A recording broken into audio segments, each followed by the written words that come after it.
6ல் இருந்த சூரியன் 7க்கே வரார். ஸோ 4ஆம் வீட்டிற்கு 7க்கு வந்து குரு பார்வை பெறுகிறார். இதனால் என்னன்னா நிறைய கான்டாக்ட்ஸு, புதிய தொடர்புகள், நல்ல சுப விஷயங்கள், தடை நீங்குதல், இது மாதிரி பல நல்ல பலன்களை கொடுக்கக்கூடிய ஒரு மாதமாக ரிஷபராசிக்காரர்களுக்கு 2025 நவம்பர் மாதம் இருக்குதுங்க. மிக முக்கியமான பாவங்களாகிய 7, 9, 11 பார்ப்பது நன்று. இதனால பார்த்தீங்கன்னா திடீர் சில வரவுகள், திடீர் சில பாசிட்டிவான சில விஷயங்கள், தொழிலாக இருக்கட்டும், வேலையாக இருக்கட்டும், அது மாதிரி பல பிளசன்ட் சர்ப்ரைஸ் என்று சொல்லப்படுகிற சில விஷயங்கள் வந்து ரிஷபராசிக்காரர்களுக்கு நம்ம நவம்பர் மாதம் பிறந்ததிலிருந்தே நடைமுறைக்கு வரக்கூடிய அமைப்புகள் உண்டு. வணக்கம் கிரக ரகசியம் சேனல் நேர்களே, நான் உங்கள் அன்பான சயின்டிஃபிக் வேதிக் அஸ்ட்ராலஜர் அஸ்ட்ராலஜி பேசுகிறேன். நல்லது நினைப்போம், நல்லதே நடக்கும். இந்த வீடியோவில் நம்ம என்ன பார்க்க போகிறோம்னா, ரிஷபராசிக்காரர்களுக்கு நவம்பர் 2025 எத்தகைய ஒரு மாதமாக, பலாபலன்கள் நிறைந்த மாதமாக இருக்க போகுதுங்கிறது சயின்டிஃபிக் வேதிக் அஸ்ட்ராலஜி முறையில் அறிவியல் சார்ந்த ஜோதிடத்தை எந்த விதத்திலும் மிகைப்படுத்தாமல், பரிகாரங்கள், மூட நம்பிக்கைகள், அது மாதிரி விஷயத்துக்குள்ள போகாமல் உள்ளது உள்ளமாறு நம்ம பார்க்க போகிறோம். இப்போ ரிஷபராசிக்கு பார்த்தீங்கன்னா ஆண்டு கிரகம் என்று சொல்லப்படுகிற சனி பார்த்தீங்கன்னா 11ஆம் இடத்துல இருக்கிறார். குரு 2ஆம் இடத்துல இருந்த குரு வந்து வக்ர ரீதியாக 3ஆம் இடத்துக்கு கடகத்துக்கு வந்துட்டார். ஸோ சனியோட சஞ்சாரம் மிகவும் நன்றாக இருக்கிறது ரிஷபராசிக்கு. குரு 2ஆம் இடத்துல இருந்த குரு 3ஆம் இடத்துக்கு வந்து உச்சம் பெற்று 9ஆம் இடம் என்று சொல்லப்படுகிற பாக்கியஸ்தானத்தை பார்க்கிறார். அதே சமயத்தில் 7ஆம் இடம் திருமணஸ்தானம், பங்குதாரர் ஸ்தானத்தையும் பார்க்கிறார். அதே சமயத்தில் லாபஸ்தானத்தையும் பார்க்கிறார். ஸோ வக்ர ரீதியாக கடகத்தில் குரு வந்து உச்சம் பெற்று 9, 7, 11 பார்ப்பது நல்ல ஒரு அமைப்பு. இது வந்து ஒரு தற்காலிகமான ஒரு வக்ரம் தான் ஒழிய சீக்கிரம் அது வந்து 2ஆம் இடத்துக்கு போகும். ஸோ அதனால பெனிஃபிட் அடையக்கூடிய ஒரு அற்புதமான மாதமாக நவம்பர் 2025 இருக்குங்க. ஸோ உச்ச குரு ஆகிறார். அவர் வந்து நிறைய கிரகத்தை பார்க்குறார். எப்படின்னா 7ஆம் இடத்துல இருக்கக்கூடிய புதன், செவ்வாயை குரு பார்க்குறார். அதே சமயத்தில் ராகு பார்த்தீங்கன்னா 10ஆம் இடத்துல இருந்து கேது வந்து 4ஆம் இடத்துல இருக்கிறார். ராகு குரு பார்வை பெற்றுக்கின்றார். குரு மாறுவதனால கொஞ்சம் குரு பார்வை குறைகிறது. ஸோ இத்தகைய ஒரு அமைப்பு வந்து நல்ல ஒரு பிரபாதமான அமைப்பு. ஏன்னா ராசி அதிபதி ஆகிய சுக்கிரனே பார்த்தீங்கன்னா 5ல் நீச்சமாக இருந்தாலும் 6ல் உச்சம் பெறார் ஒரு கன்சிடர் அமௌண்ட் ஆஃப் டைம். அதே சமயத்தில் மாதத்தின் இறுதியில் 7க்கே வரார். ஸோ எல்லா இடத்துலையுமே பார்த்தா ஒன்றா ஸ்தான பலம் அல்லது குருவின் பார்வை இது போல பெறுவது பார்த்தீங்கன்னா ரொம்ப நல்லது. ராசி அதிபதியோட சஞ்சாரங்கள், புதனோட சஞ்சாரம், சூரியன் பார்த்தீங்கன்னா மாதத்தின் நடுவில் 6ல் இருந்த சூரியன் 7க்கே வரார். ஸோ 4ஆம் வீட்டிற்கு 7க்கு வந்து குரு பார்வை பெறுகிறார். ஸோ எல்லா சூரியன், புதன், செவ்வாய் எல்லாம் குரு பார்வை பெற்று திருமணஸ்தானம், பங்குதாரர் ஸ்தானம், நண்பர்கள் ஸ்தானம் ஆகிய 7ஆம் வீட்டில் இருப்பது அருமை. ஸோ இதனால் என்னென்னா நிறைய கான்டாக்ட்ஸு, புதிய தொடர்புகள், நல்ல சுப விஷயங்கள், தடை நீங்குதல், இது மாதிரி பல நல்ல பலன்களை கொடுக்கக்கூடிய ஒரு மாதமாக ரிஷபராசிக்காரர்களுக்கு 2025 நவம்பர் மாதம் இருக்குதுங்க. இதில் மாத கிரகத்தின் சஞ்சாரம், ஆண்டு கிரகத்தின் சஞ்சாரம், குறிப்பாக பார்த்தீங்கன்னா குரு, உச்ச குரு வக்ர ரீதியாக கடகத்தில் போய் உச்சம் பெற்று கொஞ்சம் பார்வை, அதோட 5ஆம் பார்வை பார்த்தீங்கன்னா புதன், சூரியன், செவ்வாய் மேலே விழுகுது, நல்லது.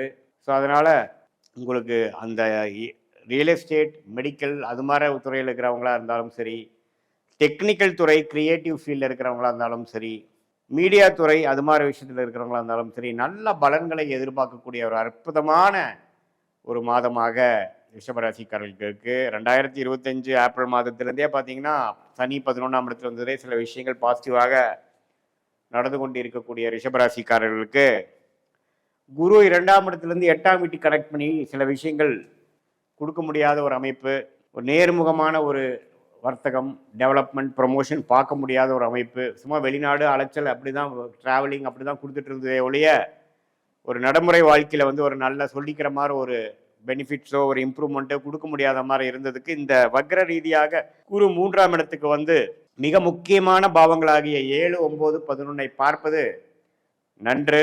இதனால் பார்த்தீங்கன்னா திடீர் சில வரவுகள், திடீர் சில பாசிட்டிவான சில விஷயங்கள், தொழிலாக இருக்கட்டும், வேலையாக இருக்கட்டும், வீடு சம்மந்தப்பட்ட விஷயங்களை திடீர்னு வீடு அமையிறது, இடம் அமையிறது, வண்டி வாகனம் அமையிறது, அது மாதிரி பல பிளசன்ட் சர்ப்ரைஸ் என்று சொல்லப்படுகிற சில விஷயங்கள் வந்து ரிஷபராசிக்காரர்களுக்கு நம்ம நவம்பர் மாதம் பிறந்ததிலிருந்தே நடைமுறைக்கு வரக்கூடிய அமைப்புகள் உண்டு.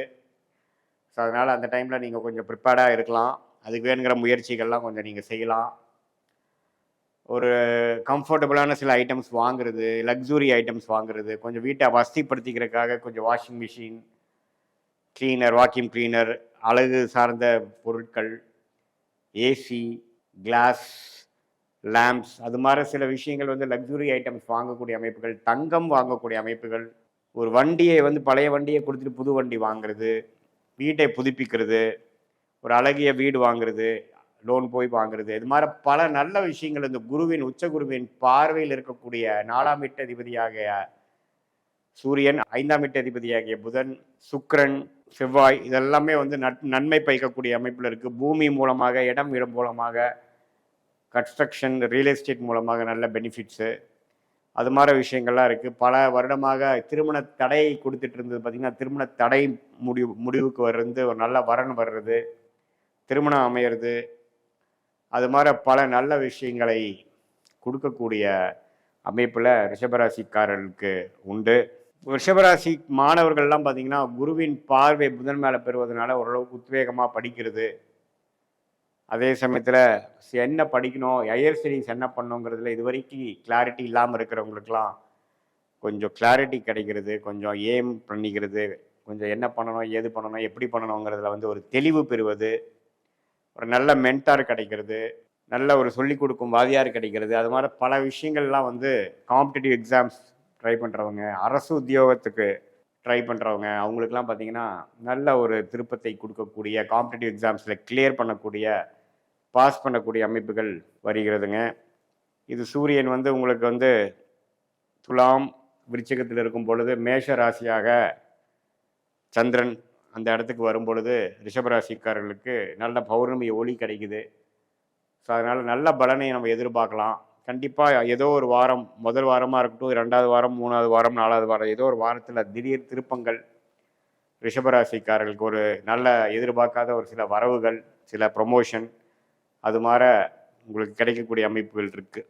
ஜாதகத்தில் அத்தகைய ஒரு நல்ல தசைகள் போகும்பொழுது இந்த கோச்சார அமைப்பும் அதுக்கு சப்போர்ட் பண்ணி திருமணம், வேலை, தொழில், வாழ்க்கையை வசதிப்படுத்தல், அது மாதிரி நல்ல விஷயங்களை கொடுக்கக்கூடிய அமைப்புகள் கண்டிப்பாக ரிஷபராசிக்காரர்களுக்கு நான் சொன்ன அந்த குருவின் பார்வையில் ஒன்றுக்கும் மேற்பட்ட கிரகங்கள் வந்து அது நல்ல பாவத்தில் வரும் பொழுது நல்ல முன்னேற்றத்தை கொடுக்கக்கூடிய அமைப்புகள் இருக்குங்கிறது தெரிஞ்சுக்கணும். இது பொதுவான பலனே தவிர உங்களுடைய ஜென்ம ஜாதகத்தில் எத்தகைய ஒரு தசாபுக்திகள் போய் கொண்டிருக்கிறது, நீங்கள் என்ன லக்னத்தில் பிறந்தீங்க, அந்த லக்னாதிபதி எப்படி இருக்கார், அது என்ன தசைகள், என்ன ஆதிபத்தியம் பெற்ற தசைகள் போய் கொண்டிருக்கிறது, அதுவும் இப்போ நாம் பேசின கோச்சாரத்தையும் ஒன்றா மிக்ஸ் பண்ணி சேர்த்து வைத்து பார்க்கும் பொழுது இந்திய வேத ஜோதிட பிரகாரம் ஒரு துல்லியமான சயின்டிஃபிக் வேதிக் அஸ்ட்ராலஜி முறையில் நம்ம வந்து அடுத்து வரக்கூடிய 3 மாதங்கள், 6 மாதங்கள், ஒரு வருடம் எப்படி இருக்குது, எது மாதிரி திசையில் நம்ம வாழ்க்கை போக போகுது, எந்த மாதிரி முடிவுகளை எப்படி எடுத்தால் நல்லது, நம்ம வாழ்க்கையில் நம்ம கர்மா எப்படி காட்டுது,